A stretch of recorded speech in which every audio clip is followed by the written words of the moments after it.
نیروهای امنیتی و پلیس آلمان، آستریا و اسپانیا روز 23 دکامبر سال 2023 چند نفر را با گمان تیاری به حمله‌های تروریستی در شهرهای کیلن آلمان، وین و مادرید، پایتخت‌های آستریا و اسپانیا دستگیر کردند. بنا به خبرات چند نفر در منطقه اوتکارینگ شهر وین و یک نفر دیگر در استان سار در مرز آلمان با فرانسه و لوکزامبورگ بازداشت شدند.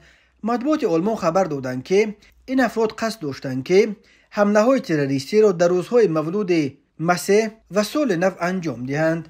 نشریه آلمانی بیلد با تکیه به منابع خود خبر داد که دستگیر شده و هم از زادگان تاجیکستان بوده حمله‌های خود را می‌خواستند از نام داعش خراسان، یکی از شعبه‌های سازمان تروریستی داعش که اساساً در افغانستان و پاکستان عمل می‌کند انجام دهند. بنا به اطلاع بیلد، آن زاده تاجیکستان که در آلمان دستگیر شد از قبل به مقامات همچون افراطگرا معلوم بود، ولی هنوز روشن نیست که آیا او به نقشه عملهای تروریستی دست دارد یا نه.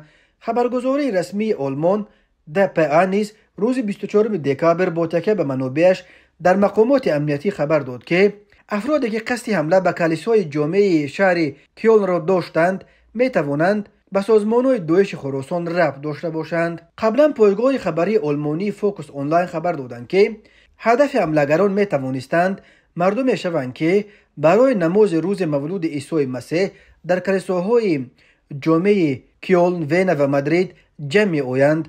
داخل و اطراف کلیسای جامع کیلن را با جلب سگان بوگیر تفتیش کردند ولی مواد ترکنده را پیدا نکردند. رهبر پلیس کریمینالی کیلن میخائیل اسر گفت چاره‌های امنیتی از شام 23 دکامبر شدید کرده شدند. بعد نماز عید کلیسا را سگای بوگیر تفتیش میکنند و سپس میبندند. صبح دیگر همه نمازگزاران را پیش از در آمدن به کلیسا تفتیش خواهند کرد.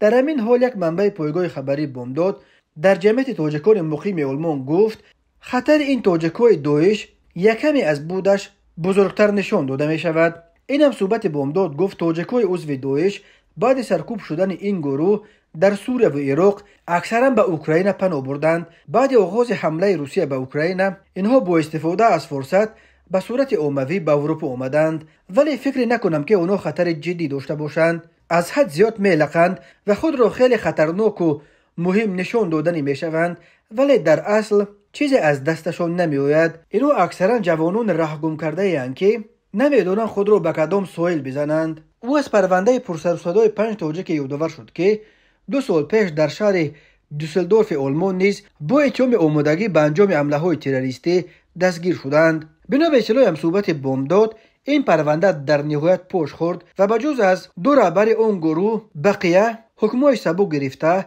خیلی زود از آلمان به تاجیکستان دپورتاسیون کرده شدند.